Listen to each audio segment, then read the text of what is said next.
ব্যাপারে মালিকের সাথে একবার নয় অনেকবার বসা হয়েছে, জিএমের সাথে বসা হয়েছে, এই দোকানের যে ডাইরেক্টর মেন তার ভাইয়ের সাথেও বসা হয়েছে, মালিক সমিতির সাথে বসা হয়েছে, দপ্তরের লোকের সাথে অনেকবার বসে, তারা ডিসিশন দিয়ে গেছে, কিন্তু আমাদের মালিক এ ব্যাপারে কোনো পদক্ষেপ নিতেছে না, খালি সময় চাইতেছে আর উল্টাপাল্টা কথা বলতেছে। এরপর আমাদেরকে ঠেটও দিছে দুইবার, অনেক প্রকার ঠেট দিছে। তাই আমরা আমাদের আজ ওয়ালে পিঠ থেকে গেছে, তাই আমাদের খোঁজার জন্য আমরা এই কর্মবিধিতে বাধ্য হয়েছি। আমরা এখান থেকে এক চুল পরিমাণ আমরা লড়বো না। আমাদের পরবর্তী আমরা পরে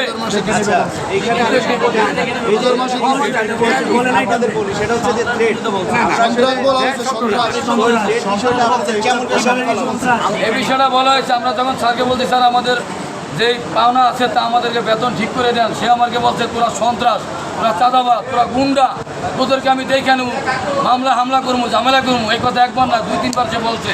তাই আমাদের সাথে আরও কথা বলে যাওয়ার পরে আর কথা বলে নাই।